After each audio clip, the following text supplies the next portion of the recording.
Hi friends, நம்ம பார்க்க போகிற திரைப்படத்தோட பேர் வந்து பார்த்திங்கன்னா பிரம்மயுகம். இதோட ரிவ்யூ தான் நம்ம பார்க்க போகிறோம்.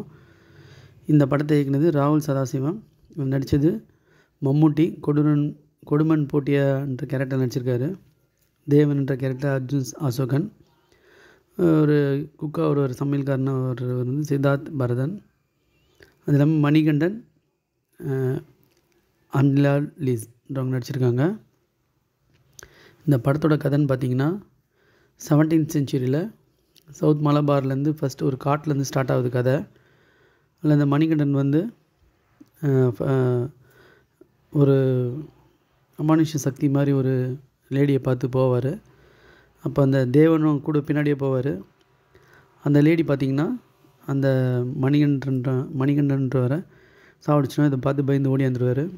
அங்கேருந்து ஓடியாந்து தஞ்சம் புகுந்து ஒரு கொட்டாரத்தில், அது ஒரு பழைய அரண்மனை மாதிரி இருக்கும், கொட்டாரத்தில் ஒரு சங்குனி, அதாவது கொடுமன் போட்டின்ற கேரக்டரில் இருக்க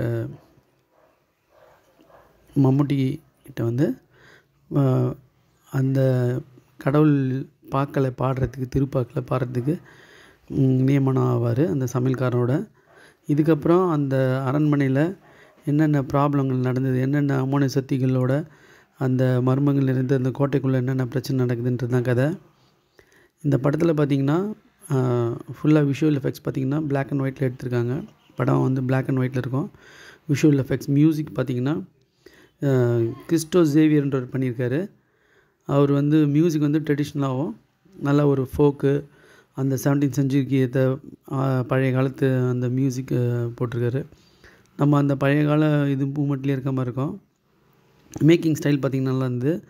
எடிட்டிங் வந்து ஷபீக் முகமதுன்றவர் பண்ணியிருக்காரு. கேமரா வந்து ஷஹானத் ஜலால்ன்றவர் பண்ணியிருக்காரு. படம் ஃபுல்லாக பிளாக் அண்ட் ஒயிட்டில் வரும். இது வந்து பார்த்திங்கன்னா திரைக்கதையாக பார்க்கும்போது ஃபஸ்ட் ஹாஃப் வந்து கொஞ்சம் ஸ்லோவாக நல்லா மீடியம் ஸ்பீடில் அப்படியே போச்சு. விஷுவல் அப்படின்னா கூட நம்ம அப்படியே பார்த்துன்னே இருந்தோம். செகண்ட் ஹாஃப் பார்த்திங்கன்னா அதை விட ரொம்ப ஸ்லோவாக போச்சு. மம்முட்டி ஆக்டிங்கு எல்லாமே இதுவாக இருந்தாலும் படத்தில் வந்து கதையாக பார்த்திங்கன்னா அது வந்து ரொம்ப ஸ்லோவாக இருந்தது. இது வந்து பூமணி மாளிகா, கொட்டாரத்தி சங்குனின்ற ஒரு கதை தொகுப்பு, ஐதீக மாலான்ற கதை தொகுப்புலேருந்து எடுக்கப்பட்ட கதைன்னு சொல்கிறாங்க.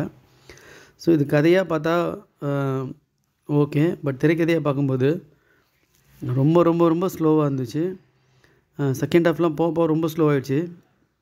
ஒரு அந்த சங்குனியை கொலை பண்ணுற சீன் ஒன்று வரும். அதெல்லாம் வந்து ரொம்ப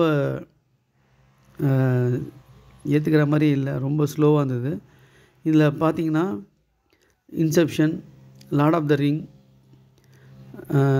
அப்போகலிப்டோ நிறைய சீனுங்க அதோட சாயலில் இது பண்ணியிருக்காங்க. அந்த மோதிர சீன்லாம் சம்மந்தமே இல்லாமல் வரும்.